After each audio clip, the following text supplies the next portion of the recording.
Hello, everybody. That's quite a dramatic cut-off, that, isn't it? I just realised that. We create this whole new animation, and it's got this dramatic death at It's a the end jump there. scare. It's a jump scare. It's a bus scare. Hello, everybody, and welcome to... Oh, I didn't even think about this. Season 2, episode 21? It feels right. Yeah, 21, maybe. The Halloween Special Edition 2022 of History's Greatest Idiots, the show in which we travel back through the history of time and bring you examples of sometimes scary idiots so that you can learn lessons from their scary antics and never repeat those mistakes again. But who are we kidding? We're humans and we like making mistakes and scaring you because it's Halloween and we like that time of year. It's our favorite.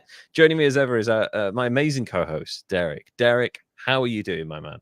I'm fantastic. I'm excited that we're here to our Halloween special again because it is my favorite time of year. I didn't go as crazy this year, but you took care of it with the graphics. So yeah, I spent hours animating that, and I now feel confident in animating the most basic things you will ever see on a podcast. So I'm really happy that I've now learned frame animation on like a free version of Canva.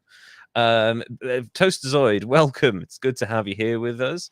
And yeah, everyone, if you do happen to stop in, I mean, there's only one person here.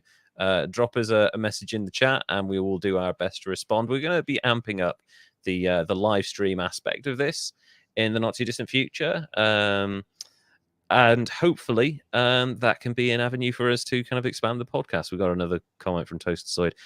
As Rockefeller, that's why your mama dead as hell. What shoes she got on in her casket? I don't get the reference, but that's why your mama dead as hell. What shoes she got in her casket? There we go. That's right. Halloween Rockefeller for you. So yeah, sorry. Back to you, Derek. Arizona, spooky time of year, favorite time of year, stuff going on there. God, I just been really busy with my son's baseball recruiting. That's So right. he's been Recruiting talking to some season, cool, isn't it? some cool schools. He's getting ready to go on visits and stuff. It's super exciting, and I have no idea what I'm doing, so I'm enjoying it. So this is something I've always been interested about because, like, I hear about the recruitment side of things. I've seen it in films and stuff now. I never really hear much about like the visits, like what's involved in those, because they're essentially trying to woo your son, right? And the athletes that they bring along to these things. What is involved in that? Has he got like a chaperone as well, or what's the deal? Kind of. Well, like we show up and they give the official tour. He kind of will get teamed up with one of the upperclassmen baseball people, and they'll take him around. We'll get a chance to talk with the coaches. Just kind of an opportunity to see if it's a good fit, so that he's picking the right school and sticking with it. This is a random thing because obviously the draft is a big deal in the NFL when players go from college to major leagues. Mm-hmm. And other sports, I'm sure, as well. Is the drafting thing, is it quite intense? Like, have you had a lot of offers, and are they tantalizing? Well, we haven't been involved in any of the draft. He does have some offers to play for a couple of JUCOs and a Division III school in Chicago or outside of Chicago. Interesting. So I think we might actually be going up to Chicago to check that out, and then I know we'll be going up to Oregon probably in December. That's fun, man. It's honestly it's really neat. I don't know if it's like it is in the other sports, but hopefully we'll get to the point where he's going into the draft. I know with baseball it's different because they go into the minor leagues and spend years there usually before they see major league sports.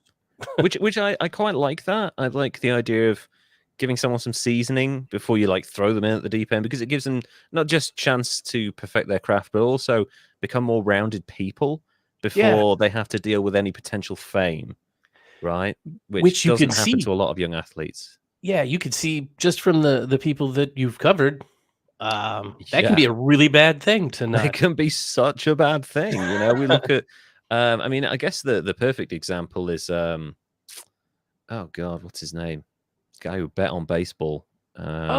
Pete Rose, yeah. Pete Rose, yeah, who started out just a really humble kid, but as time went on, became like a massive drinker and womanizer, and it didn't save his money, and ended up betting on baseball. And now he's an old guy, and had he had the support systems around him that a lot of modern athletes possibly do or should have, then maybe he'd be in a better position. But it's good to see that your son is being given the opportunity to not only go to these amazing places, but also be in a more rounded experience as a human being, instead of just thrust into fame or pressure at a young age, which breaks people. I mean, Jesus, look what it did to Michael Jackson and Justin Bieber. And Justin Bieber, yeah, a little arsehole. And the rest of the Disney kids. And almost all. Some of them are really nice. I have it on very good authority, and I know someone who has worked directly with her that, oh, Christ, I always forget names when it comes to it. You remember the High School Musical? Kids? Vanessa Hudgens, right? Oh. Someone I know worked with Vanessa Hudgens recently over a period of a few days. She's just the nicest person. Just really sweet. Brought them coffee. She's like, hey, I'm going to Starbucks on coffee, stuff like that. And then collapsed because she was working so hard she hadn't eaten lunch. This person I know was like, all right, I'm going to make you some food and you're going to eat it, and just kind of mothered her a little bit. So well, that's cool. Some of them are good. Some of them are good people, but they just have to remain grounded, and that's such a difficult thing. We've got a comment from Toastoid. I'm only really into boxing mainly because of that clip of Muhammad Ali dodging 25 punches in a row in rapid succession. That guy was once in a lifetime athlete, really. We may end up covering some boxers on this show. I don't know which ones. We've already kind of covered one with the Pauls, but I mean, it kind of, I guess now. Yeah, at this point, yeah. And actually, since that podcast, they're much better people. Honestly, I have changed my opinion. I have too. Better. Much for the better. And actually, it couldn't have got much lower with me, because after the whole Japanese Death Forest thing, I was like, why are you still a thing? But now I'm like, okay, you're demanding fair treatment of athletes in UFC, which I am 100% behind, an equitable distribution of finances, and he's become a halfway decent. He's grown up basically, and realized that the world is not. It's not a Logan-centric universe. It's there is a sun that you revolve around. So, anyway. So, away from all that, we've been talking quite a bit about Halloween and stuff. Redemption arc, yes, indeed. Derek, can you tell us about your spooky idiot for the Halloween special? Well, okay. So last year I did the Witchfinder General, and that's right, Matthew Hopkins.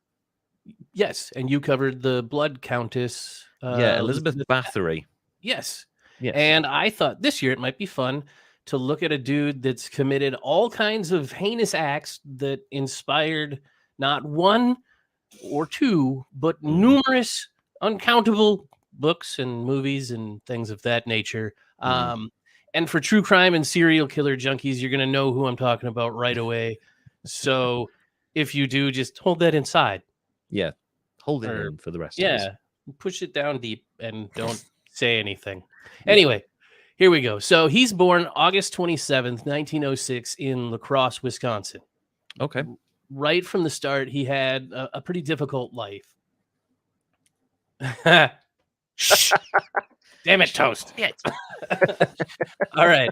So he's the youngest of two boys. He's raised in a household by a timid alcoholic who's usually unemployed. That's his father, George. Right. And a religious, domineering, and some would say super verbally abusive mother.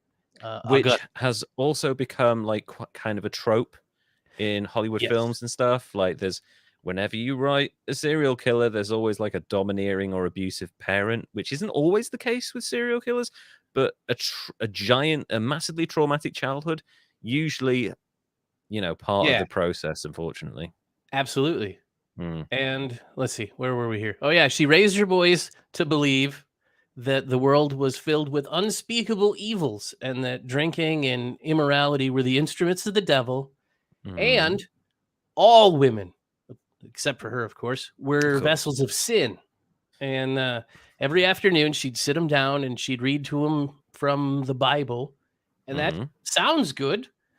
Except for she selected the verses from Old Testament and the book of Revelation that concerned themselves with death and murder and divine retribution. So, yeah, and also, you can take any passage from the Bible, and it's really about your interpretation and the tone you use, because there are some like priests, Baptist priests, and any other denomination you want to mention that can take like the most benign, somewhat timid section of the Bible and just like blow it up, and you're like, holy shit, why are you doing this?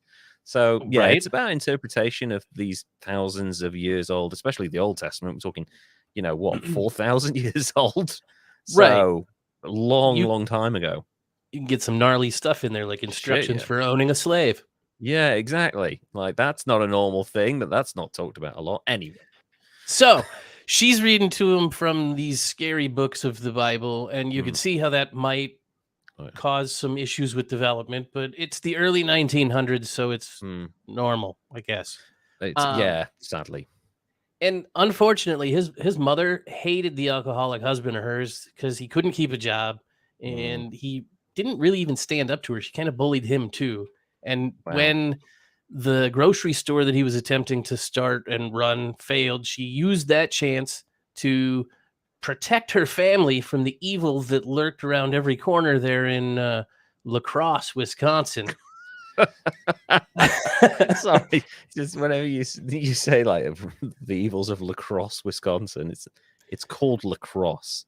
It's not Gotham or anything like that. It's quite Well, she thought of it as a sinkhole of filth, and then she wanted to move the family over to the small town of Plainfield, Wisconsin, where even there she wanted the family to stay away from people, and they settled on this 155-acre farm outside of town. And she kept her kids, her two young sons, from interacting with people too much. She took advantage of the isolated location, turned away outsiders. The boys only left the farm when they were going to school. She kind of bullied them or punished them, went after them when they did try to make friends. Wow. So it's kind of like a Carrie. If Carrie were a guy, yeah, she's doing that sort of stuff. And I imagine, there's a lot of humiliation involved in this, which is kind of part of the punishment, really, when it comes to domineering. There's almost always humiliation involved in that. And that itself is not just the horrible feeling that someone gets when they've been humiliated, but also at a young age, it has a lot of developmental knock-ons. So, it definitely will twist your worldview or your life view. Yeah, exactly. When the person that's supposed to love you and take care of you and protect you and stuff kind of twists Anyway, so he's a shy dude at school, and his teachers and other classmates kind of remembered him as strange and said he had odd mannerisms. One specific thing when he'd break into fits of laughter, like out of nowhere. He's laughing at his own internal jokes. And he had a lazy eye and a speech impediment, and it made him, in the early 20th century, that would have just you're ostracized. Oh yeah, for that alone. Let's see, we're getting into probably 1920 now, so I don't imagine they treated him well. And there's an obvious mental illness that'll show up later. So, like I said, kind of like if Carrie was a guy, his mom bullied him, the kids bullied him, she punished him for making friends. And despite his poor social development from all of that, he actually did pretty well in school. He got good grades. That's interesting. Yeah. Maybe it could have gone better, but he seemed to really absorb his mom's lesson more than his school lessons. And what she taught him about the world kind of was harsh and violent and scary and dangerous, and evil was out to get you around every corner. His brother didn't buy into it as much. He actually stood up to her a few times, and that kind of didn't sit well with him. We'll get to that here soon. In 1940, their father died from heart failure caused by alcoholism. and he's 66. The brothers start doing odd jobs around town to help cover the living expenses on top of their chores that they're doing. Him and his brother Henry were generally considered reliable and honest by the residents and community. That's And good. while both of them actually worked as handyman quite often, Henry, his brother, didn't do the things that he did, like babysit frequently for the neighbors' kids, which Okay. will be really friggin' disturbing when you think about how this dude ends up. Mm-hmm. Anyway, so his brother starts dating this divorced mother of two and plans to move in with her. And their mother, Augusta, would just basically talk all kinds of shit on the woman that Henry loved, and he'd stand up for her, and that also didn't sit well. So when they were both out there working their farm chores, which included clearing vegetation, there was an accident, supposedly. Yeah. On May 16th, 1944, they're out there burning vegetation on the property, clearing the brush and debris, and it got out of control. The fire department comes out there. They battle this blaze all day. And then he's like, hey, Henry's missing. They set out to look for him. They look all over the place, find him laying face down. And apparently he'd been dead for a while. Right. There were no signs of any burning on him, and they figured maybe he just suffocated from smoke inhalation, or they didn't see any burns or other obvious injuries. But it was reported that he did have bruising on his head, so he could have been knocked out and then smoke inhalation, I guess. I was going to say, probably knocked unconscious and then, like you said, died from the smoke from there. But yeah, that's not beyond the realms of possibility, I think. Right. In a case study from one of the many people that studied this guy and wrote on him, that situation was possible and likely a Cain and Abel sort of situation. Yeah, I mean, you talk about biblical like similarities. That's kind of a strong one right there. My goodness. You went after it. Yeah. So shit. Accidental or not, Henry's dead. That leaves him and Augusta to manage the farmhouse by themselves. He's finally got his mom to himself. And then she has a stroke. And he's left to care for her now, which he does until she dies December 29th, 1945 at the age of 67. That's when he boards up the rooms used by his mother, including the upstairs, the downstairs parlor, the living room, and he kind of makes them a shrine, leaves them untouched. Right. The rest of the house starts to like fall apart and turn into a hoarder place and get real gross and yucky. Yeah. And he's living in this little room off the kitchen in the filth, but not. I mean, I guess he would have probably been keeping up that, but that's just speculative, I suppose. Yeah, it's hard to know. Like, would have all of his efforts gone into maintaining the shrine part of the house, and the rest of it just not got any of his attention, or if it was a deliberate thing? It's hard to know, really, isn't it? Yeah. Well, he had divided attention with other activities as well. Yeah.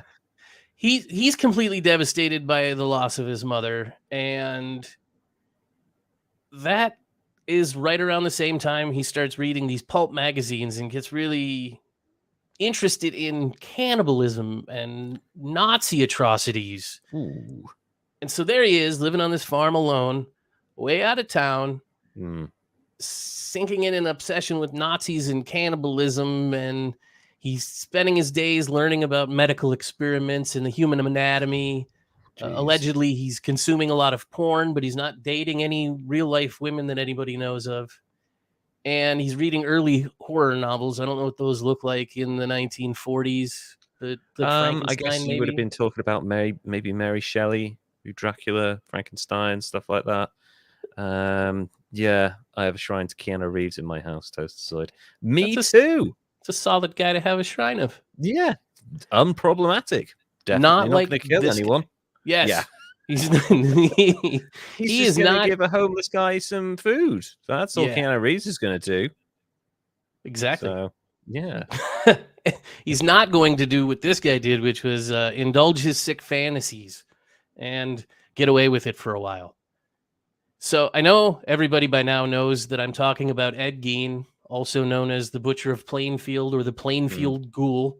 He's the notorious murderer and body snatcher that inspired shit tons of characters in movies and books and a boatload of other creepy stuff. And a lot of it is exaggerated, but yeah, I think probably the preeminent early example and probably the most famous example would have been Norman Bates from Psycho. yes.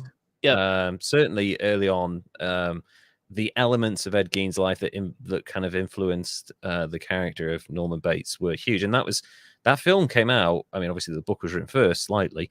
That came out in 1960.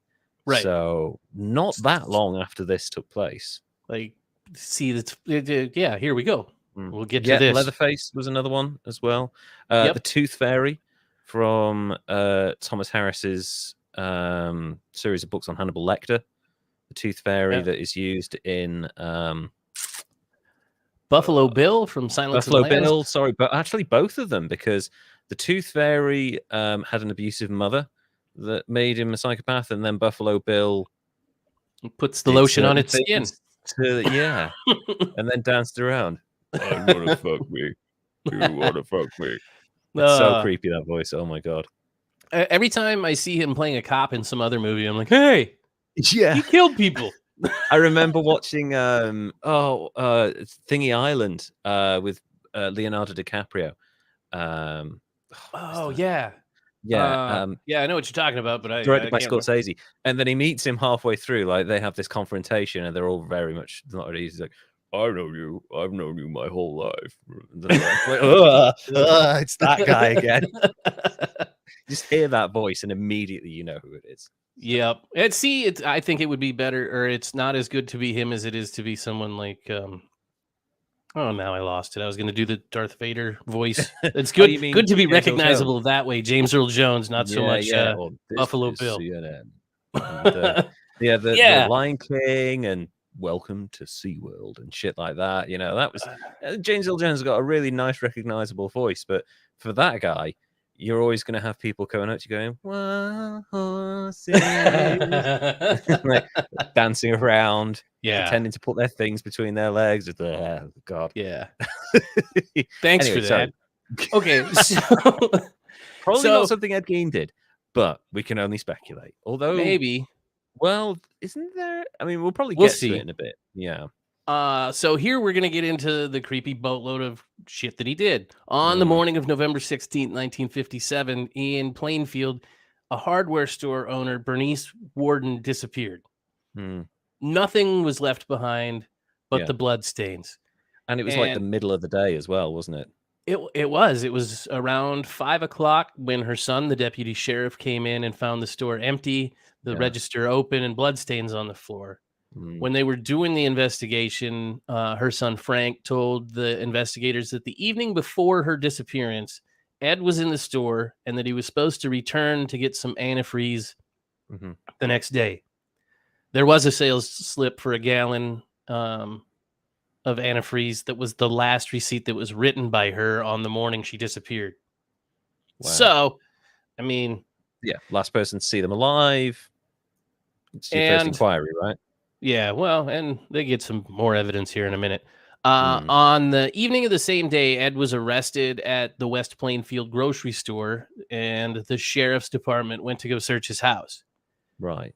Now, anybody that's squeamish that's listening to this, I'm going to throw out that there's some sick, twisted stuff that's going to be graphic and disturbing coming after here, where I list off things that happened or were found there.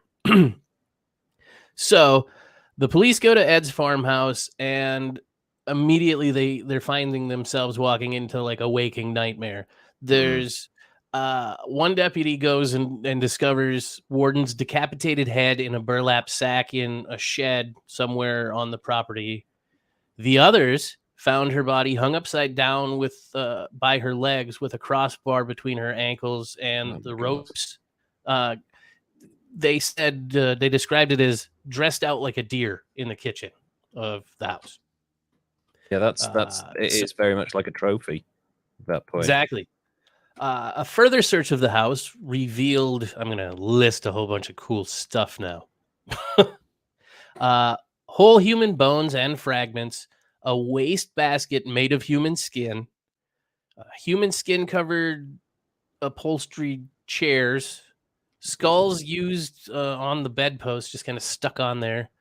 Female skulls with the top sawn off, apparently made into bowls and ashtrays. Yeah, I remember that one. A corset from a female torso that was skinned from the shoulders to the waist. He had leggings made from human leg skin, masks from the skin of people, and then Mary Hogan. It's another woman that went missing. Her face was in a cut off as a mask and in a paper bag when they searched the house. Jesus. And then they found Bernice Warden's heart in a plastic bag in front of the pot-bellied stove. Well, assumingly he was going to eat that.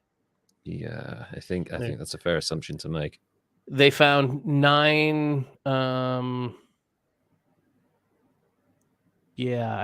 vulvas in a shoebox. Holy shit. They found a belt made from human female nipples. Jesus. 4 noses, a pair of lips, a lampshade made from the skin of a human face, and then fingernails and toenails from female fingers. So Jesus. Apparently, I wanted to end that list light. So those artifacts were the ones that they confiscated from the property. They photographed them, sent that to the crime laboratory, and then disposed of them. Thank God. Because I hate to say this, you just know that someone's going to try and buy him. Absolutely. Yeah, I'm sure there's people trying to buy the pictures. I was going to say, that was my next point. It was like, someone has made an offer to that police department of like a ridiculous sum of money for those pictures. And there's no way they're ever getting them because copycats, weirdness. Yeah. Good.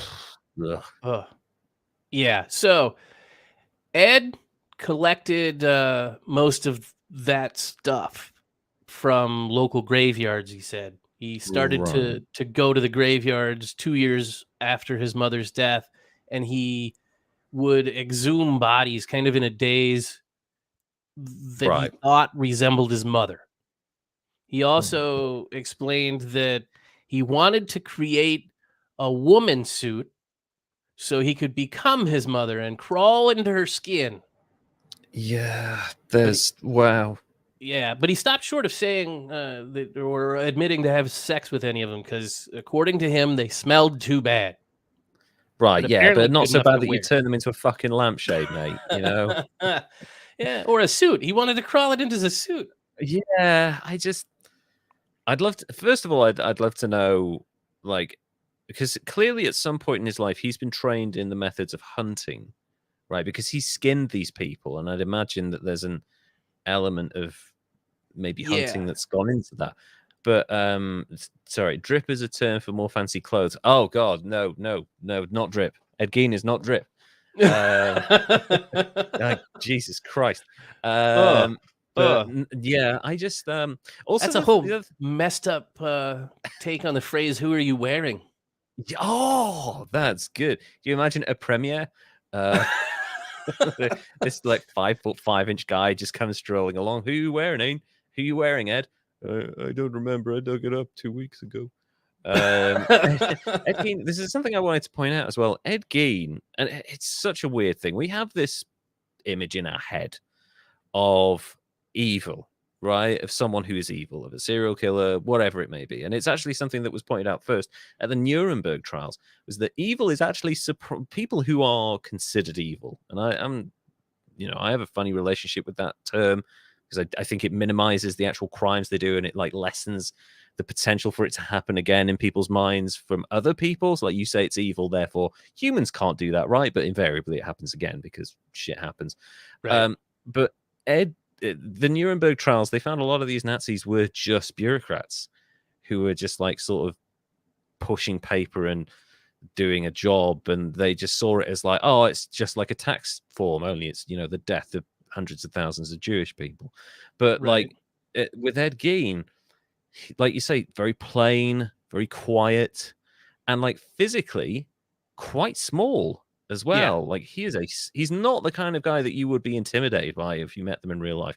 Just a bit weird, but not like Super I weird. fear for my physical safety around this person. Yeah. I mean, unless you've been to his house. Yeah, if you've been to his house, you're fucking yeah. You're grabbing one of those nipple lamps and just trying to smash it over his head and get out. But, yeah.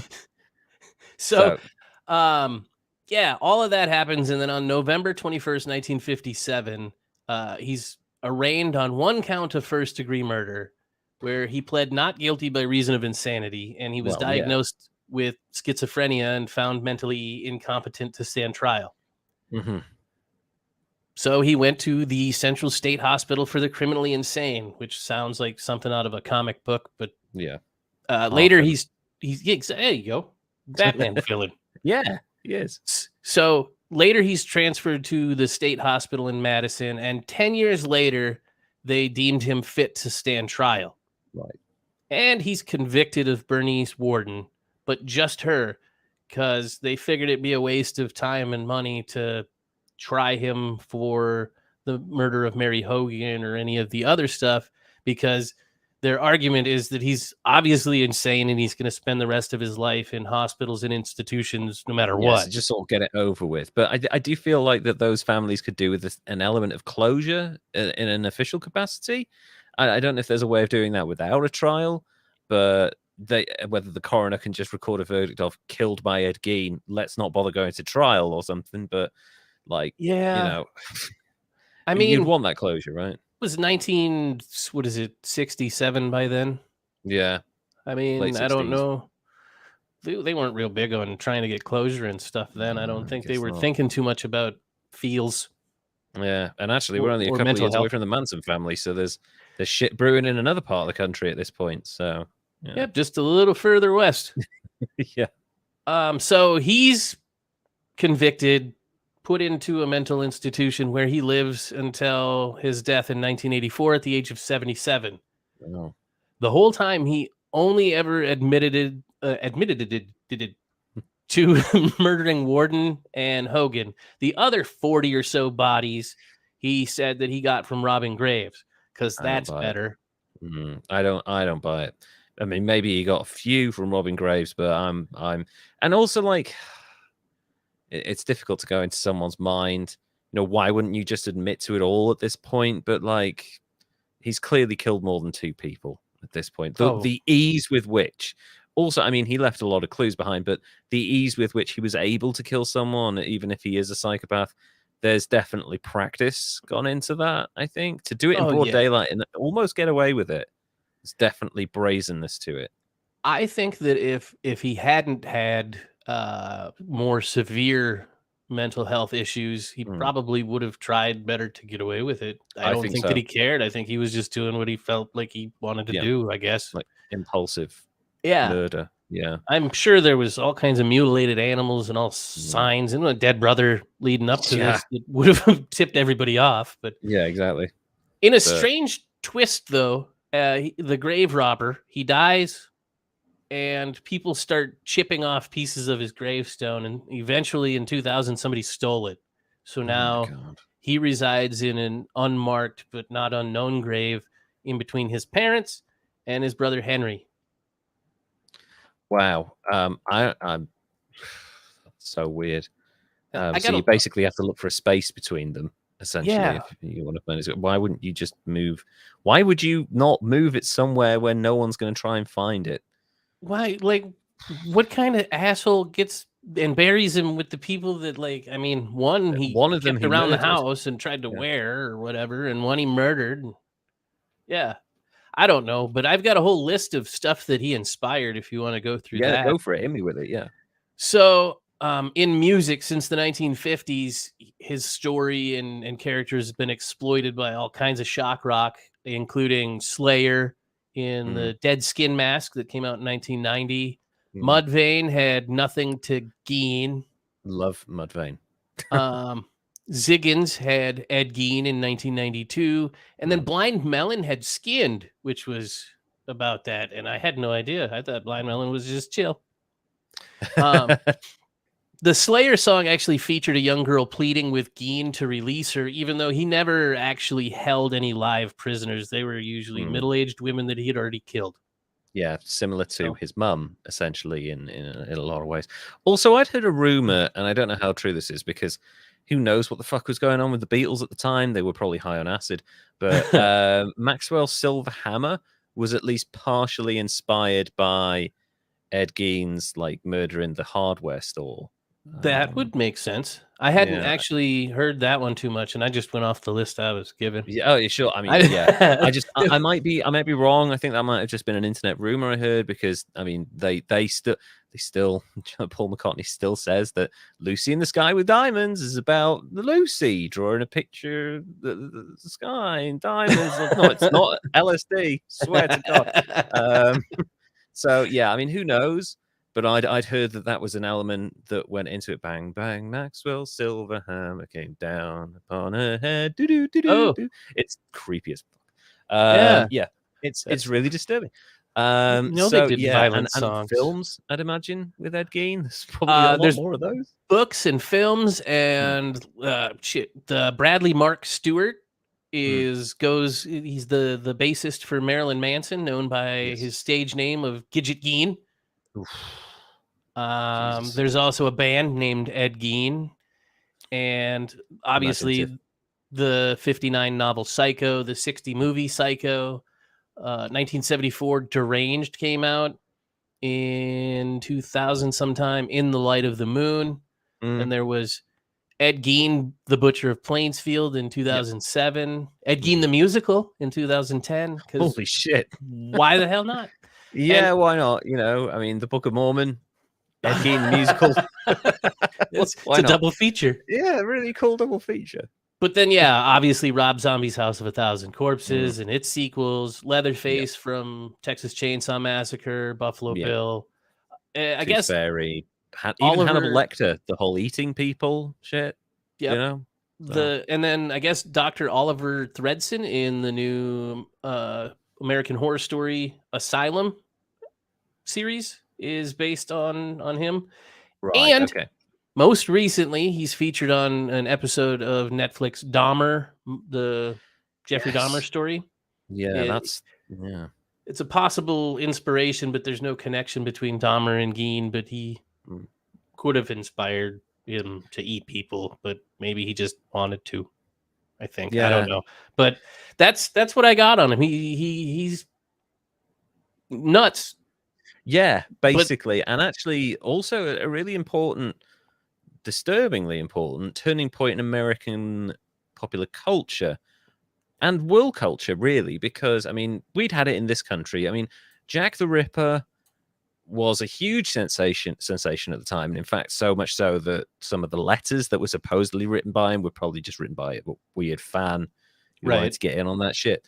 You know, and the Victorians in this country were like kind of obsessed with death, like, and the mysticism and the afterlife and seances and shit like that. So like, we had a phase where we became obsessed with death and macabre and serial killers. I feel like the Ed Gein thing, plus the book by Truman Capote, In Cold Blood, which is an excellent book. I would highly recommend anyone reads it. It's the most amazingly poetic account of a horrifying crime you'll ever read in your entire life. Those kind of give birth to a slight obsession with serial killers, right up to the point now where, you know, Netflix have released another drama on, you know, Jeffrey Dahmer. And actually there's another thing that's recently come out on Netflix, which I would highly recommend because it is incredibly realistic, even though it's like a drama. The Good Nurse with Eddie Redmayne and Jessica Chastain and like a couple of other people in there. Entirely true story. It feels very, very realistically told. And that guy killed almost as many people as Harold Shipman did in this country. So they think in the hundreds. Jeez. Yeah. I can't even imagine how you'd go through your day having done that. Just he couldn't stop. They actually in the story they say, is she Jessica Chastain, just after he's finally confessed, she's like, why did you do it? And he's like, because no one stopped me, because he couldn't stop. So yeah, I mean, if you think the Dharma thing, the goodness, that's just stuff that came out in the last like month on Netflix, and the Ed Gein stuff dates back to, as you say, the late 50s, something like that. It was a pretty big kind of dark comedy culture that was popping up right around the 55, 57 time there. Yeah, and it's kind of prolonged to the point where it's become people who are a bit obsessed with it. It kind of inspires people in a certain way, and it's really weird. Elements of the studying of psychopaths and serial killers has helped with a lot of forensic science and like predictive like models and patterning of offending behavior and diagnosing certain things like psychopathy or psychopathic personality disorder, whatever it's called. I can't remember the name of it now. Breaking news: Jack the Ripper sues medical students for impersonating him. Hilarious. It was the Queen's doctor. So it wasn't. That's just an Alan Moore theory. So yeah, I just Ed Gein's an interesting case because he kind of was the chrysalis of this sort of thing. I mean, there have been serial killers before, right? The guy who had the House of Horrors, where people would go in and they die in chambers and all that. Yeah, shit. the H. Holmes. Yeah, and it was kind of, and that was a big case at the time. But in terms of modern era, the Ed Gein story and the subsequent media coverage of it, mass media coverage of it, and reinterpretation of the character into different the fictional characters has started a trend that persists to this very day. And that's really interesting, but also kind of says something about where we draw our inspirations from. I think, and to give some kind of credit to the filmmakers, a lot of it is like what's known as warning filmmaking. So a lot of human storytelling has existed specifically for the purposes of warning people about dangers, from the way we used to tell stories, all the way through, like the whole oh god, I nearly said Agamemnon then, that's not right, but like the earliest stories function as a kind of a societal warning system. So some of the serial killer films are going to be like that, but at the same time has been glorified quite a lot. Yeah, well, it seems like a modern thing that we've done now, where we take the warnings and the lesson, and there's groups of people that don't take it as a warning and a lesson the way other people do. They take it as like a playbook and a textbook for how they're going to do stuff. Yeah, so. It's like, his fault was doing it during the daytime. I'll do it at nighttime, sort of thing. Like that sort of thing. Yeah, it's weird, and really with scoring Ed Gein, because we have to alter it because it's Halloween, right? So you have to kind of score it on like, I mean, he in sense of an idiot. Like, if we go by his word that he only killed 2 people, then he wasn't a very good murderer. But I suspect he killed a lot more, and he's just saying that. There's huge childhood trauma there. Kind of warped mind and view of the world from a very, very young age. But I mean, a really disturbed person who, I don't know, I feel like if he'd followed the route of his brother, potentially could have gotten away, but it twisted him at that point. It's very hard to score Ed Gein low because of what he did. So I'm going to go with a 90.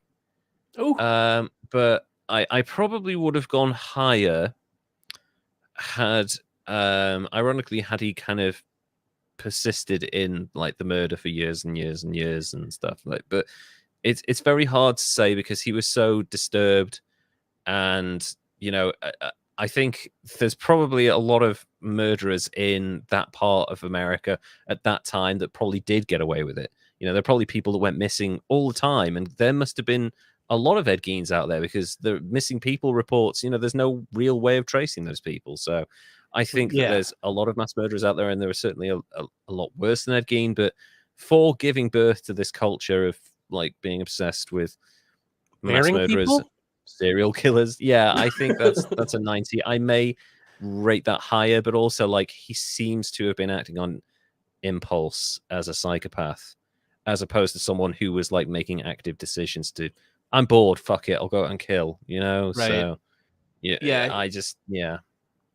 But So yeah, I'll take horrible. 90. I mean, I just thought it was actually I saw one of those joke posts that you did on Instagram story, and I Oh, was right, yeah. oh yeah, I was almost gonna do the John Wayne Gacy because Okay, clowns are yeah, that would have creepy been as a really hell. interesting one.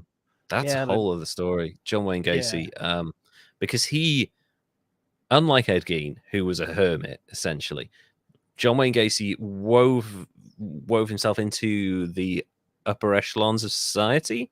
That's how he tried to get away with it. yeah, Somewhat similar to Jimmy Savile in this country. It's just like you make friends in high places, and then you try and make problems go away that way. So yeah. yeah, But interesting. so Anyway, so 90 for Ed Gein.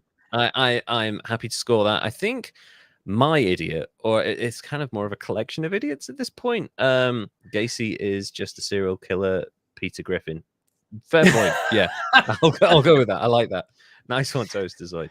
Yeah, I think with my person slash people, I think it's going to be easier to score them as idiots, oh depending on yeah. your point of view. Oh, I So mean, I don't know though. I'm you don't guessing. know, I'm but you have a assuming. strong suspicion of what it is because I've told you, and there's only a few that it could possibly be, and I think you probably know just from the level of the podcast. So I'd like to tell you the story of and ask you the question of McKamey Manor. Is it torture or is it hype? And I'll get into this now. So this is, I should point out for credit's sake, this is taken from an article, quite an old article at this point, actually, from The Guardian, written by Rory Carroll and May Ryan in 2015. Is it Nickelback? No, it's not Nickelback. That's next year. Stop spoilers. This is from an article in The Guardian from 2015. On a balmy California morning, three daredevils park in front of an elementary school and lean against their cars, trying to appear nonchalant as they wait to be kidnapped.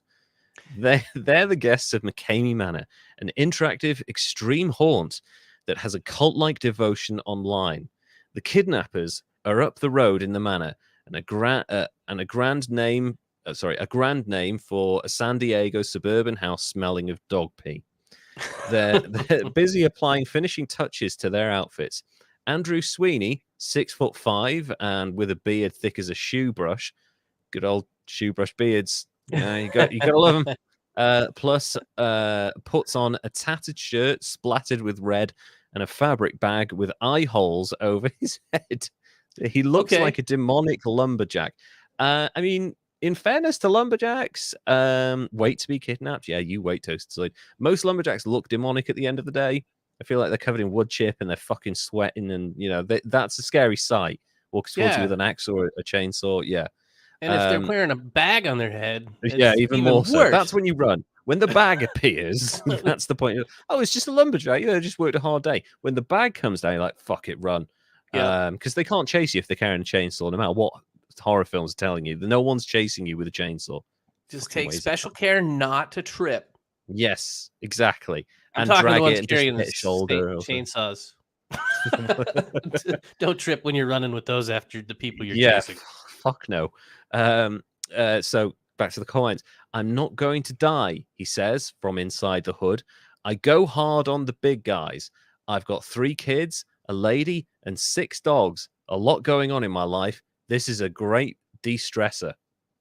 So this is the 6'5" demonic lumberjack. I'm not sure about the psychological screening that goes on at this place.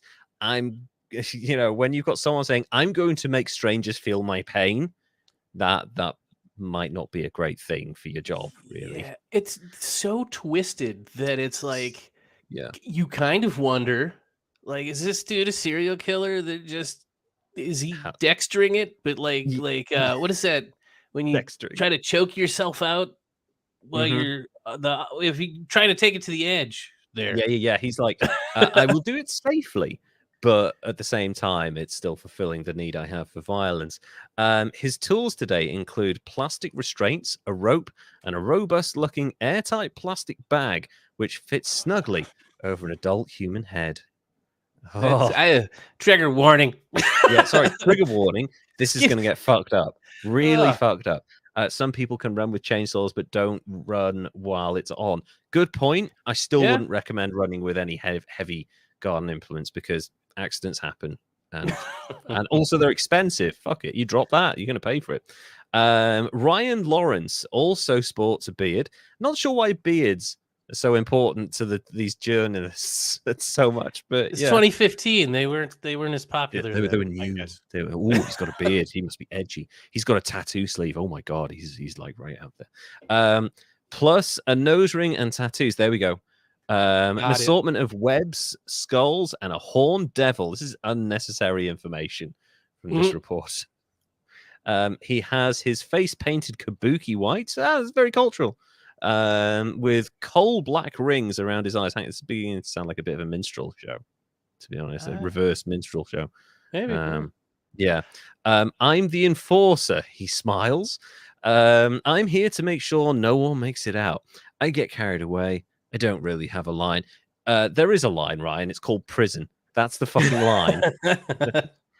In another game I play, Dead at Daylight, one of the killers you can play is a guy that can run with an air. Yeah. I mean, they always run in computer games with stuff. They're always very adept murderers. But yeah, real life, as we've seen with Ed Gein, broad daylight, leave blood everywhere, and your receipt behind. Not so much. For the past decade, the Manor has hosted a handful of guests each weekend, challenging them to last the 8-hour tour. Marines, cage fighters, cops, bikers, plumbers, clerks, housewives, and beauticians all have tried. None succeeded. I don't fucking buy it. First of all, I don't believe that any cops or cage fighters have got the time to do shit like this. Maybe, but I don't know. I guess I don't buy that no one's made it 8 hours. Sorry. Yeah. Well, I mean, yeah, I guess it depends on what you count as a cage fighter, though. Yeah, just someone who punches someone in a cage for a few bucks. That's amateur cage fighting, I guess, because they can afford a pair of gloves. But other than that, I'm not sure what that has to do with having a plastic bag over your face. No, I don't think that's part of your training, jiu-jitsu, to be honest with you. But this whole not making it 8 hours, you'll see why I'm questioning that later on.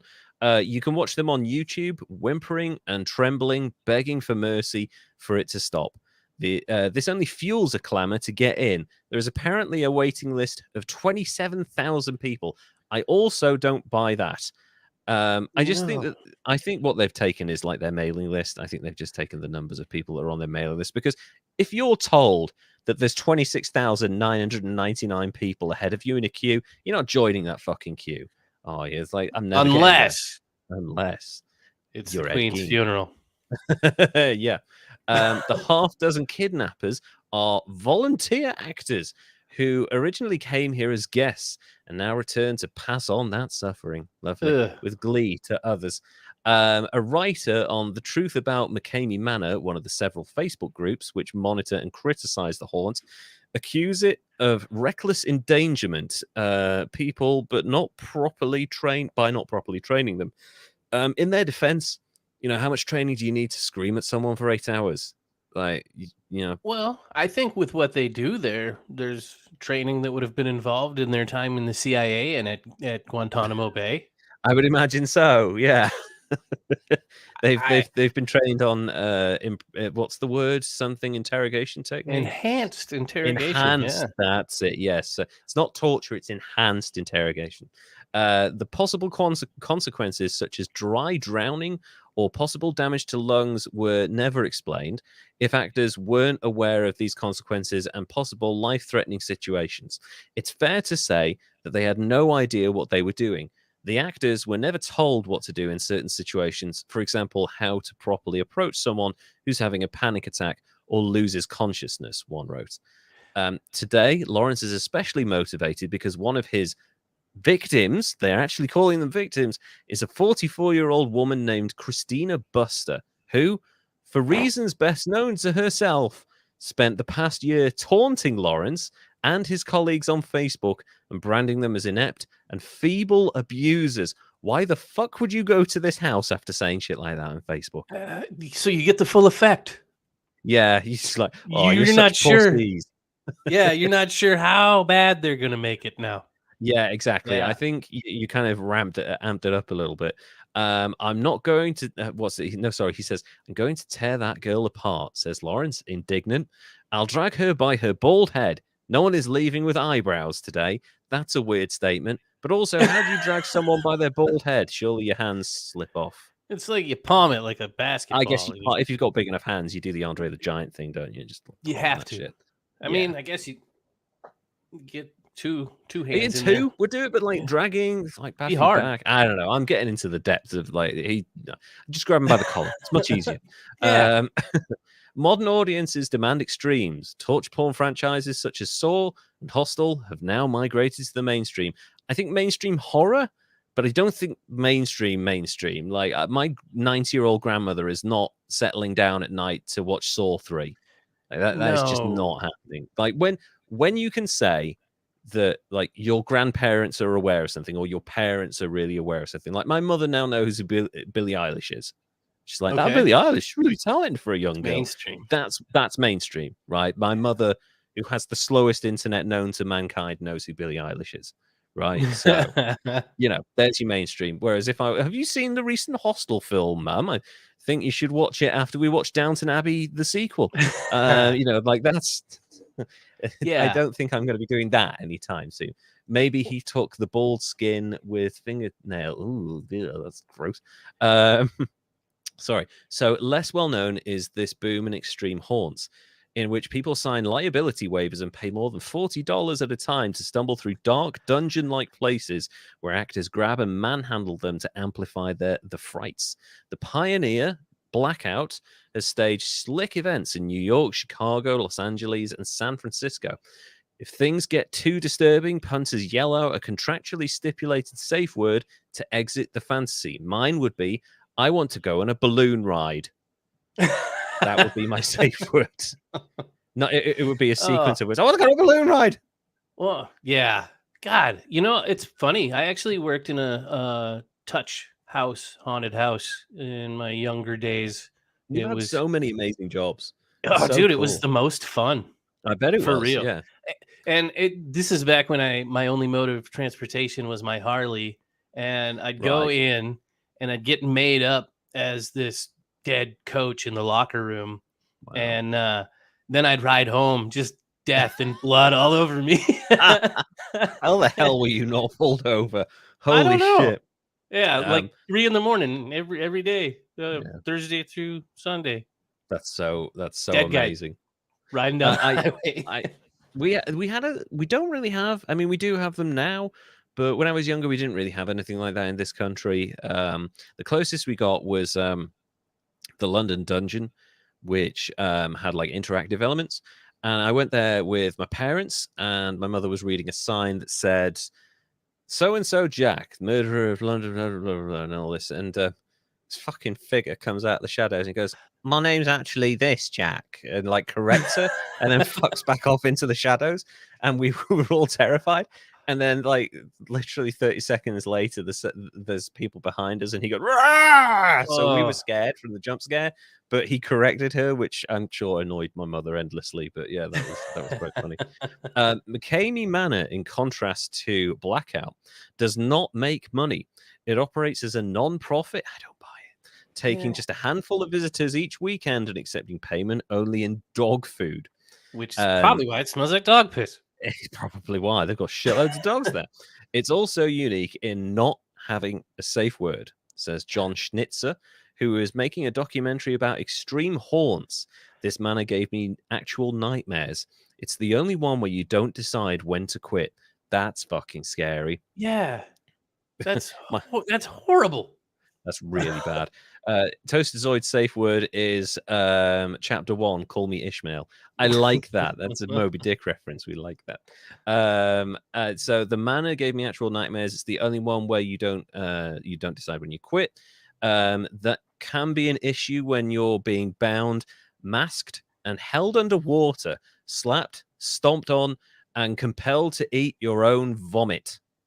Yeah, and then they take off your damn eyebrows for some reason. I know, like it's a fucking frat house now. All of a sudden, it's like, oh yeah. And then if you do fall asleep, they'll put your hand in warm water and repeat Ah, yourself. They're like, oh, see, the classics. We could have tortured people. Why? yeah. Well, see, I'd be weak. I'd be the Disney haunted mansion ride of Yeah, attractions if I did it. But yeah, no, this to me doesn't feel like a haunt. It's not no, like the other ones. It's scary in a whole different way. it's more threats of violence scary. I feel like, Yeah, it's like not knowing if you're gonna actually die. yeah, which I know is part of some training in some jobs, but I feel like as an attraction, this is out there to say Oh the least, yeah. right? Probably skirting some very serious laws.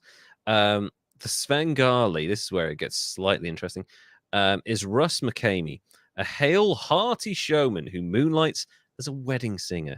Because of course he does. You want another song? You're going to have to eat your own vomit first.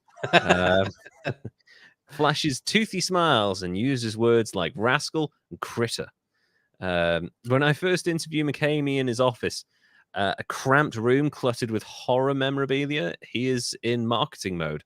Everyone's so blah. I'm sorry, I'm gonna do Russ McKamey the honor of an accent now. Okay. Everyone is so blasé about what happens in the world. They need a safe release. It's about creating a cinematic experience and making people feel they're living their own horror movie. Movies can't fool us anymore. It's really hard to get emotions out of people. That's how Russ McKamey sounds. Swear to God. Um, sorry, I hope I live long enough to see an analog horror themed haunted house. Man, that would work. But I don't think we could really do jump scares. It's just a scary face. On the score, the manor delivers. It generates anxiety, fear, revulsion, and eventually relief. It's a survival horror boot camp, says McKamey, who spent 23 years in the Navy and still sports a buzz cut. McKamey says he doesn't use alcohol, smoke, or use illegal drugs. He describes himself as a straight-laced conservative guy who doesn't curse. He actually punishes people in this who curse. I guarantee this shit is his kink. Sorry, Yeah. there's nothing else going on there. This guy is into it in some way or Yeah. another. Everyone's got to have an outlet, and Yes. this shit is his. Yeah. I'm telling you right now. And it's yeah, and the thing is, I think he lies to himself about it and then barely keeps it under control. I know, and actually, they talk about that in this article, which is when it gets really kind of scary. His single-story detached house started hosting. There we go. Yeah, Halloween haunts for children about 15 years ago.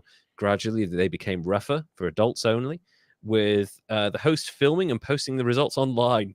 We were pretending to cut hair, but YouTube critics said, yeah, fake. So thanks to the naysayers, we had to ramp it up and bring more reality to it. So we Ugh. actually cut hair. He recalls every year it's got more crazy. Weird combination. More aggressive. We wouldn't be infamous if we weren't able to deliver the product. That's real marketing terminology for torture, right Yeah. there. Ooh, that's not a product I want. I don't know. Yeah, Yeah. We'll get into why people are doing it in a second. A sly grin crosses his face. 100% fear. We're good at it. We're the best at it. Now, would you like some tea with your crumpet? This is achieved, he says, by imposing physical and psychological stress until people break. A process begun the moment they sign the waiver. Pretty soon it becomes real, he says. There's no break. It's non-stop. The whole goal is to get you exhausted so we have control over you. And then another grin. As a film director, everything I'm doing is geared towards capturing magic Kodak moments. Translation, close-ups of jabbering, screaming, and retching, occasionally with a cockroach or tarantula scurrying across the face. Punishment escalates if you swear because McKamey, of all people, has a puritanical streak. That seems legit. Yeah. Now we're getting to the eroticism. Oh, He says he does not smoke alcohol, drink or even coffee. as it sounds, or cuss. Is he There's no Mormon? nudity or sexual suggestion in the manor, except for Russ's really noticeable boner throughout the whole experience. There is a live theatre. This is a live theatre performance, says McKamey, who majored in theatre studies before joining the Navy. That's quite the transition right there. That is It's not what I improv. thought. Yeah. It's the worst improv movie ever. Oh, yeah. It's like, can you imagine Paul Rudd in this? Oh, God, no, please don't put Paul Rudd there. We love Paul Rudd. It's not real. If people were really hurt, we'd be shut down, right? It's smoke and mirrors. How do you define hurt, mate? Yeah. You know? Maybe give it a few years and then we'll see if people are really hurt or not. I'm not sure what to make of this statement. Some of it is very real. The violence, the claustrophobic confinement, the forced feeding, the choking, that shit happens. A lively community of online critics brand McKamey an abomination, a sadist, that's probably true, a psychopath, and worse. They're worse than a psychopath. Maybe Satan. I guess you get into religious stuff. But an Amway salesman. Yes. Ooh, fucking MLM bastard. He shrugs them off as haters. Yeah, brushing off those haters. Yeah, Navy guy for 23 years. However, that perception is a problem because having recently been laid off from the Navy, he now wants to make the Manor commercial. This is 2015, remember? So San Diego regulations preclude that, thank Christ. So he must move. Protests quashed, an envisaged site in Illinois. So he is now preparing another undisclosed location, which I didn't manage to find more information on. There's so many different reports. I think there's some now. He's in Kentucky now. He's in Kentucky. That makes sense that he would head south because it's like less regulation, right? So yeah, more isolated as well, and the death penalty. So swings and roundabouts.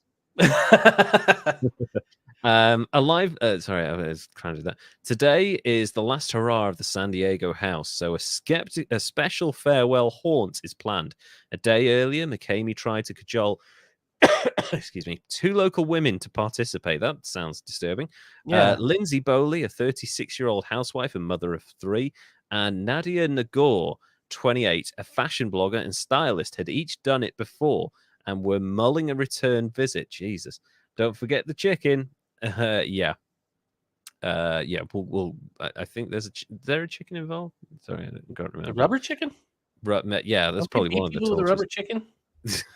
If they did that, I'd be fine. I'd sign up for that haunted house right away. You're gonna beat me with a rubber chicken? Yeah, I can take that shit. How does? I still don't see how this is a haunted house. There's nothing haunted. It's not haunted. It's just horrifying. This is where it gets really weird. Lindsay Bowley, a 36-year-old housewife. It intrigues me, said Bowley. Some people climb Mount Everest. This is another challenge. You want to be the first person to conquer it. In your head, it's torture, but it's a show. If it felt like torture, was it not therefore torture? A pause. I'm a masochist. A lot of it doesn't bother me. Okay. Mother of 3. Both women were proud of the resilience they showed in McKamey's videos, but were unsure about showing up for a special. Bowley was due to start a warehouse loading job and feared injury. Rightly so. You don't want to fuck up your back before you start a loading job. And Nagor, the fashion blogger, was having a wedding the following week. The following fucking week, she was getting married. You showing up with bruises and black eyes and cuts and shit. Flags. Yeah, massive flags. And the husband maybe rethink this process. So yeah, this is her response. I'll go in looking like Sinead O'Connor. McKamey promised she would keep her hair. You've got to promise to not touch her hair. Oh man. Nagor looked skeptical. Russ is so nice, but in the manor, switch flips. You mean he's nice when he has to be, but then when he doesn't have to be, the boner comes out. Neither shows up next day at the car park. They chickened out. Good. Yeah, there's the chicken. Instead, 3 other victims turn up, trying not to look self-conscious in their onesies. Oh, God. Families drive by, and a couple play frisbee in an adjacent park. Unconcerned, Make-believe abductions are routine sights around here, though McKamey always notifies police to avoid misinterpretations. I feel like that's dangerous in itself.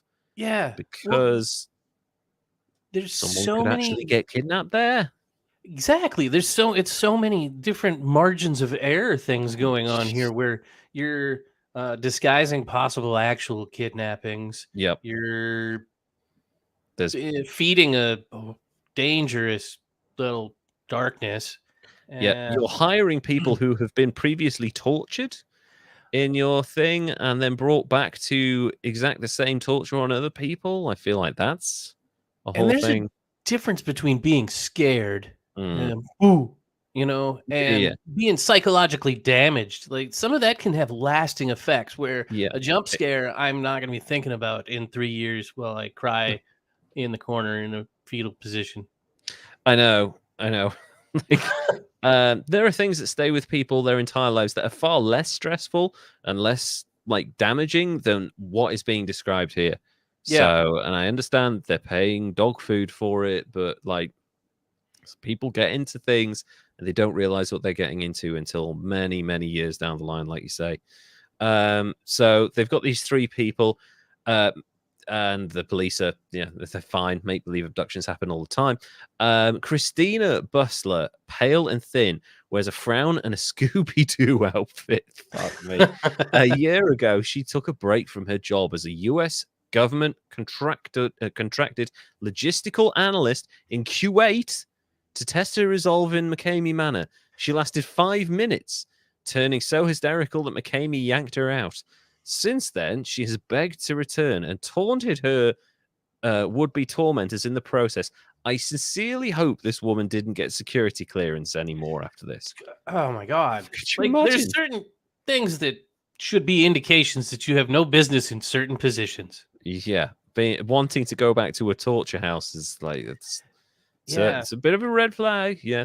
Last time was brutal, Buster says in a quavery voice. Quavery voice. I don't know. We have quaver crisps over here. I don't think that's what they mean. I've come back to test my limits, push myself further. I'm nervous and I'm scared. I'm expecting to be torn limb from limb. To get it worse, she gives a wan smile. I'm probably going to regret it big time. I worry that people are being hired that shouldn't be hired for government analytic positions. Yeah. It's scary. Spencer Kane sports a grin and a pink onesie with images of donuts. He is 19, worked as an actor at the Manor a year earlier, and is studying associative justice in hope of becoming a DEA agent. Well, that fits. Yeah, that works. There's some sadists working in that arm of the government. I don't like them. Yeah, we don't like the DA. His motivation: a chance to star in a mooted McKamey Manor, that's hard to say, reality show. Like Buster, he too has posted on Facebook to brand the tormentors as softies. Yeah.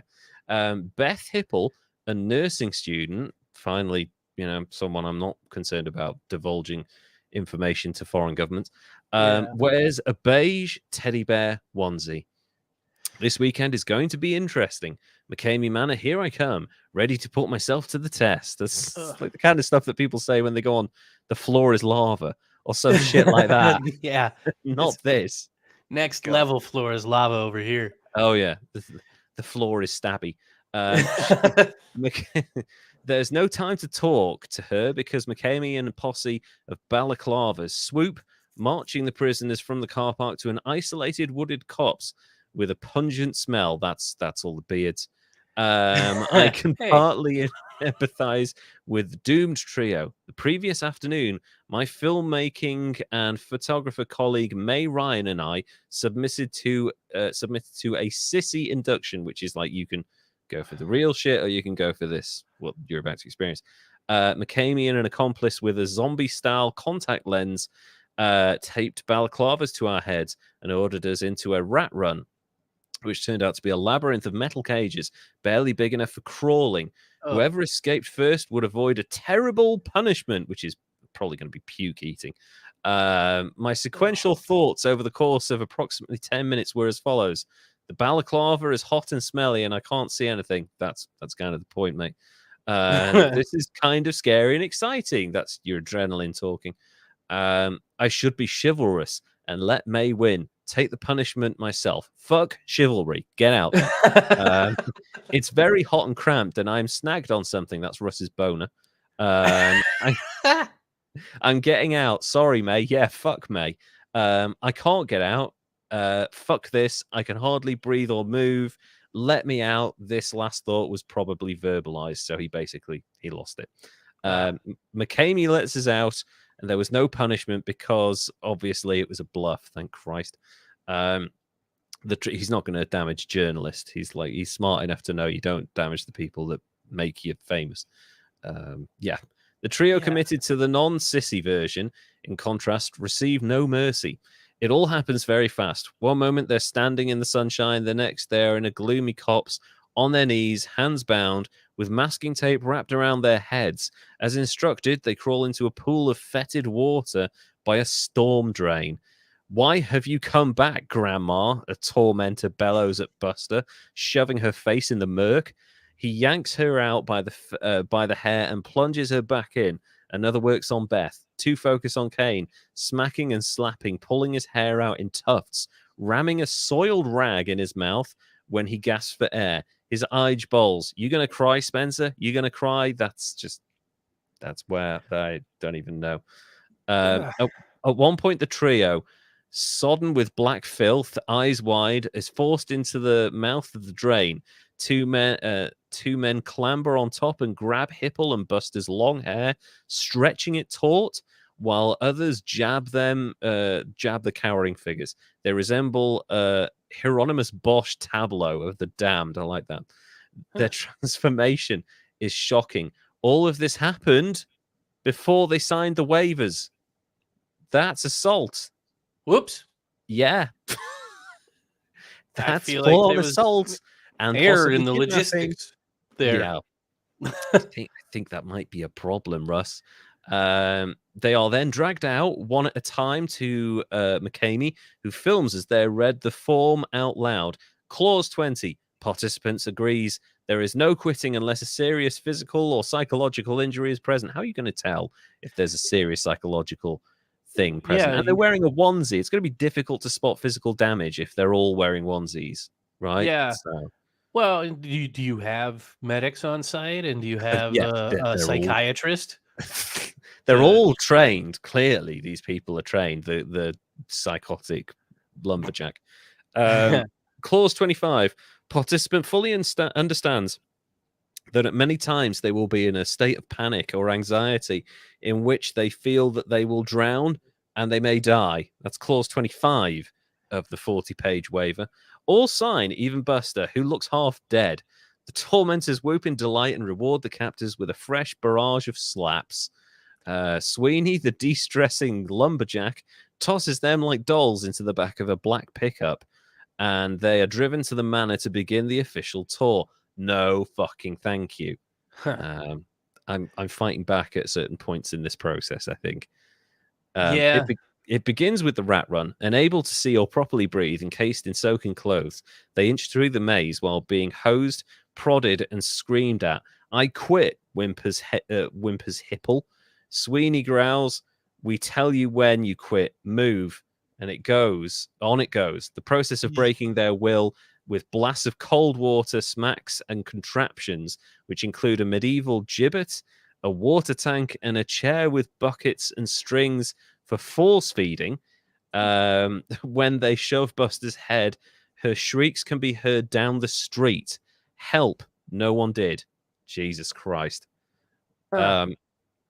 All the while, the incongruous normality reigns in other parts of the house. Sweeney's 3 children sit on a sofa watching cartoons. No. Yeah. Ew. They seem oblivious to the shouts next door. I told you no cussing, Spencer. Are you bleeding, Grandma? You're disgusting. These are all screams that are coming through the door. At points, tormentors wander into the kitchen by the kids for breaks, flushed and sweating and covered in all sorts of disgustingness. What a day, says one, peeling off a balaclava. He eyes the snacks. Chocolate chip, awesome. After 3 hours, it's so weird. It's like, oh, cookies. After 3 hours, Kane, trussed in a straitjacket, is released and dumped on a sofa. Masking tape is peeled off to reveal a bruised, swollen, tearful face. Bald patches dot his scalp. Please, Russ, I'm done, he moans. McKamey puts the camera close and asks for his verdict. Kane can barely focus. No, he sobs. No, it's horrible. Yeah, no shit. It's horrible. Yeah. That's disgusting. And given a blanket, water, and a cookie, thank God, he slowly revives and almost smiles when his erstwhile tormentors commend him on. Good job. Good job. Sweeney, demonic lumberjack no more, is especially warm and chatty and compares notes with Kane about the experience as if analyzing a baseball game. It's rough, but really it's just a show, he observes while he's covered in bruises and probably psychologically tormented. Hipple is next out and sinks on the sofa. It was too much, way too much. Her legs and arms are covered in welts and bruises, but she is relieved to have retained her tresses? I don't know. I don't regret doing it, she says, through tears, but I'm never, ever, ever doing that again. Later on Facebook. Time. Yeah, no, I won't be back for more. I swear to God, 6 months later. But what's this? Later on Facebook, she will call it the most terrifying experience. But I am so happy that I lasted 4 hours. So she lasted 4 hours. You're supposed to last 8 to get it. And they say nobody has ever done it. This is like some random nurse who's lasted 4 hours. I feel like somebody's probably beaten this and they're just saying that they haven't to keep them quiet. I'm not 100% certain that it's not all relatively staged. Well, so we'll get to that actually. Yeah. I hope. Yeah, well, we certainly hope so. Then comes Buster, who lasted 4.5 hours. This is the government analyst that worked in Q8, lasted 4.5 hours in this thing. The crew applaud her like a successful game show contestant. Good job! You're a tough chick. She trembles and looks awful, but is remarkably composed. I don't feel as I was tortured or abused, she says, patting a greyhound. There's a fucking greyhound wandering around. It pushed me to my limits. I'm proud of myself. I still hold the record as the oldest person to go through. Wow, Jesus. Will she return? Buster pops an M&M in her mouth and gives a rueful smile. Yeah. Fuck no, not for me. So how does he afford all this? This is the point that I'm kind of a bit concerned about, have questions about. McKamey claims to make only $800 a month from a Navy pension without any other income whatsoever. However, he lives in a nice house in Tennessee, or at least he did in 2015, runs a haunted house he's invested an estimated $500,000 into, and also owns property in Alabama for his desolation haunt. In the same show, an attendee of the haunt reiterates that the cost of the admission to the manor is a 50-pound bag of dog food, though monetary donations are also accepted. Still, detractors question how McKamey affords everything he has in the two properties. One petition for the closure posits that McKamey garners income from Las Vegas gambling based on his claim of providing a live feed of participants and their experience to a group in the city. The Las Vegas group allegedly bets on and makes suggestions for the participants' experiences and provides McKamey with a cut of the winnings. At this point, I can believe that. Plus, maybe merchandising comes into it. I'd imagine that you could merchandise the shit out of this and people will buy that stuff. That's some sick, like, dark web shit. I know. It's like the basis for a horror film. Yeah. Right? Like, that's... I swear that there's been, like, a couple of films like that. I don't want to say the Belko Experiment, which I actually just watched something that was a lot like that. It was like a dark web show. It's a brand new show on somewhere called Urban Legends by Eli Roth. Yes, that's his new man. Eli Roth show. Has got a record for producing dark shit. Yeah, oh my God, it's one of my favorite. Yeah. Oh yeah, he's done some amazing films. He's also a massive prick, but yeah, he has produced some exceptionally good horror films. I was going to say the Belko Experiment, but there's loads of others. Like The Running Man perfect example, right? Entertainment, horror as entertainment, which is actually based on a Stephen King novel. But the thing, what was I going to say? So this is my pitch for a horror film, right? This is such a random thing, right? You take the whole basis of the McKamey Manor, right? You think about that setup, right? You go into this film and you have this, you can be hit by a barrage of like, oh, this place needs to be shut down, it's terrible, and then everyone claiming it's a work and that it's actually not that bad, and charging people to come in. And what if they get someone that comes in and they do all this terrible shit to them, and there's just nothing, no response from this person, right? They just smile or they stare off blankly while they're being punched and their hair's been pulled out and they're being sprayed and all this shit. What happens then at these people? I think, well, because there's a $20,000 prize if you make it 8 hours in this place. Huh. So yeah. So what if there's someone in there they're constantly smiling at these people, and they can't afford to lose $20,000, right? So do they actually get more desperate and start actually trying to torture this person, and then towards the end of the time they get really, really desperate because nothing's working? And then the other person finally fights back and they realize, oh my God, this person is an actual psychopath who's here to kill us all. That's a good movie. I think we should make that. I'd watch that. I feel like I'd watch that. So Squid Game, basically, yeah, it is Squid Game, Toasterzoid. So I have to ask what you think of McKamey Manor. I mean, you're probably very aware of this shit, right? Because I was a few years ago, and I didn't hear anything about it until quite recently. I was wrong. I picked the wrong southern coal state. It is in Tennessee. Right. They moved it to Somerton. Okay. No, Lawrence County, Tennessee, somewhere. Okay. Yeah. So it's down south. Wow. It's actually neat looking now. It's not just a little crap house. Wow. I mean, a lot of these organizations seem to pump a lot of money into it. So, and also when I go to a haunted house, I mean, I don't want to go to one of these haunted houses, but when I go to like a Disney haunted house, I want the full experience. I want like the smell of burning embers. I want the noises. I want the lighting. I want that whole like immersion thing. Yeah. So, well, yeah, that's the thing. Like the haunted house I worked at, it was like 4 different houses. I worked at the high school, the haunted high school, and it was like a touch house. And like they touched the hair as you went by and creepy stuff like that. In the kitchen, the chef had like they were cooking things in the back for smell, cooking meat and things. We had insane like punk music and stuff playing over the radio in the hallways and the locker rooms and stuff. It was cool. It sounds fun. That actually sounds like something I'd probably go. I mean, it'd kill me because I've got a heart condition, but like that would probably be quite fun. It was awesome. This McKamey Manor is not that. No, it sure as hell isn't. Jesus. No, it's. I don't get it, and I honestly I want to hope that it's all just a staged thing, maybe to get gambling money, maybe to get monetization on video views. I don't know how. Maybe to sell merch, shit like that. It's. See, the thing is, I'm at a point in life where I'm kind of. You always hope that things like, oh, this person's not really a racist, are they? This rapper turned fashion designer is not an anti-Semite, are they? But like a lot of the time, you're like, oh, it's a work, because we're used to like this. I hate to use kayfabe has gone mainstream, but this mentality of working an audience, of working a mark, carny stuff like, and that wrestling use, like, oh my God, we'll get emotion out of people, and that's how we get money out of people and stuff like that. I want that to be the case, because like I want to know that, because of like my degrees and stuff, I want to be able to spot that.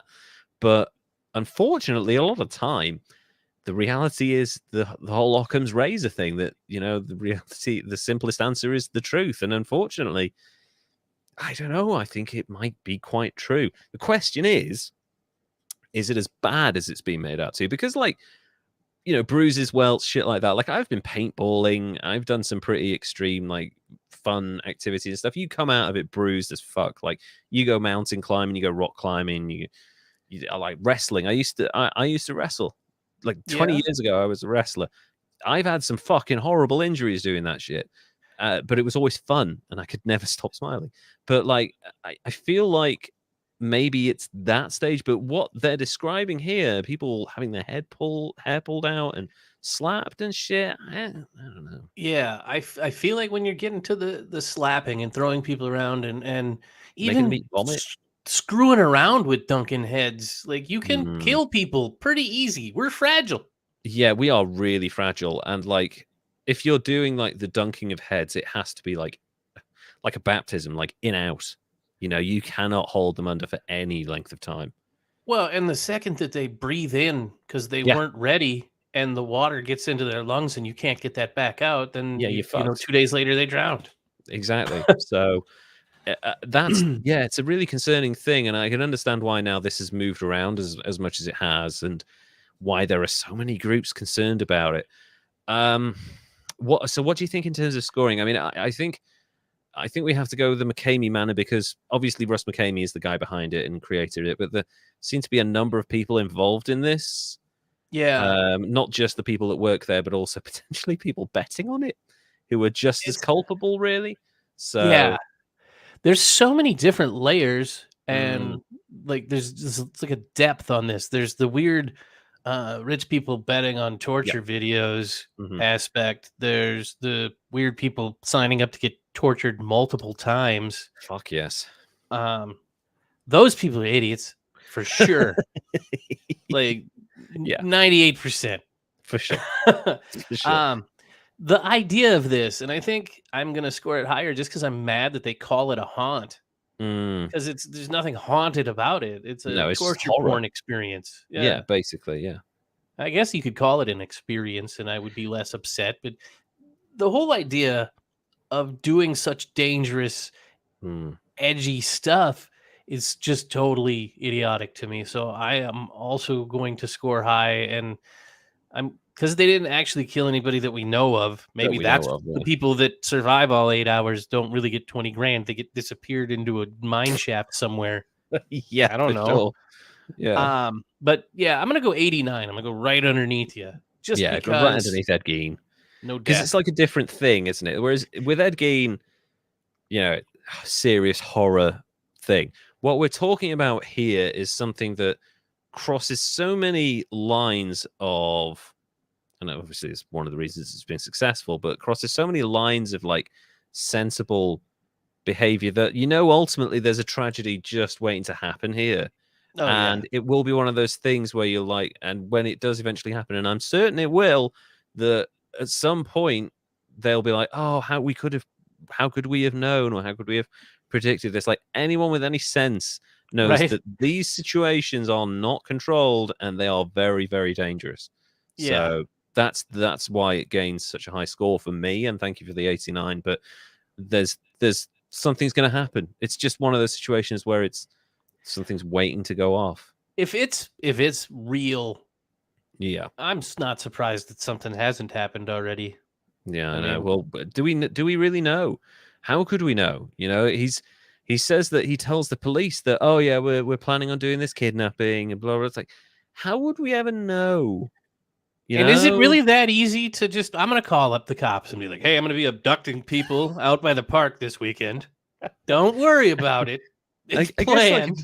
if you've built up a relationship with them, like where they've been called out a few times and you've been explained the situation, I guess. But like, I don't think it's out of the realms of possibility for that relationship with the police to be stretched to avoid certain crimes, prosecution, maybe some dodginess happening, investigations. Dude, how much money is he making on the bets that he's kicking down? I see a whole thing there then. Yeah, Yeah, gosh. exactly. If he's Mm. owning property, and I mean, we're not just talking about, oh, I've made enough money from this venture to pay off my home, let's retire, sort of thing. Like, that's fine. I envy anyone that can do that, and it's what I'd love to do. But when you are making so much money that you have multiple properties in states that include land, that's Yeah. when there's some serious cash floating around. And I would love to know if, unless he's selling the dog food a ridiculous market rate to somewhere, that how the hell is he making his money on an $800 a month Navy pension? Uh, I don't know. And that the Yeah. McKamey Manor there in Tennessee that I seen the picture of. If you go look that up, it doesn't look like something that you'd live in if you had $800 a month. No, exactly, and that's another a whole other thing, and I'm sure Russ McKamey will come back into the public's attention at some point, whether it's for good things or bad things, or maybe he releases a biography where he's like, it was all a work, it's all made up, all of it was, everyone was a plant. Whenever we had journalists there, it was all fake. I don't know. That'd be great. Wouldn't it be great if we were all fooled like that? That's the best possible outcome I see from this. I would be Like, impressed. yeah, I would be too. Like, wow, well done, mate. You managed to fool everyone. But if it comes out that, 10 years down the line that there are people who are like, I am deeply traumatized from my experiences there, then he's in real trouble. Yeah. This isn't the kind of thing you can just like pay people off for. This is potential jail time. Really. What if you accidentally get somebody PTSD and they hurt somebody later? Exactly. You're culpable for that as well. And that's years of litigation, and there goes your business. And imagine if they did litigation, investigated it, and found out some sort of involvement with some sort of dodginess in Las Vegas. It's not outside of the realms of possibility either. You never know. So I don't think we've heard the last from Russ McKamey. Just to make this clear, this is all theoretical. We don't know any of this. Oh, yeah. I genuinely hope that he's fooling everyone, us included, because I would love to be part of a mass cultural, like, kind of faking hoax thing. I'd love that. I think that would be great. But I just don't think that's the case. Yeah. Everything is allegedly, and it's all just theories, and I make stuff up wildly. So. Oh, yeah. But then again, this type of... Yeah, you can't blame us for making stuff up when stories like this exist in the situation. It's not that much of a stretch, really. So that's our show. We've had Ed Gein, what was it? The Plainsville, the Butcher of Plainsfield, or the Plainsfield Ghoul. The Plainsfield Ghoul. I like that name. That's a really good name. And McKamey Manor, just torture porn heaven, basically. Yeah. That's an 89 and a 90 on our scoring. And I really enjoy doing these Halloween things. I know we've only done 2 of them, but I quite like, because you're looking into something slightly different. And I like that. And actually, it's given me, because while I'm doing this, I'm building up another back catalogue of like idiots that I want to cover, because I've like done research like, oh, there's a good one. Oh, there's a good, oh, Kanye West. Yeah, entirely. Yeah. So, thank you so much to everybody who's dropped by. I don't know if Toaster is still here. Thanks for all your wonderful interactions, buddy. It's so great to have you here. If you want to follow us on social media, the places to go are History's Greatest Idiots on Instagram and at Greatest Idiots on Twitter. And if you want to go to patreon.com/History's Greatest Idiots and become our first ever Patreon, we would love you forever. And maybe even send you something extra special. I can do some sort of Monument Mythos thing for you if you're a fan of that. I can do you one of the voices. Or maybe a skin mask. Maybe a skin mask. We'll try and dig up some of the Ed Gein stuff we stole before it was burned. Thanks so much, and we'll see you again in a couple of weeks. Derek, would you like to say goodbye, please? Bye, everybody. Bye, and have a spooky Halloween. Anyway, goodbye now. Boo. Bye.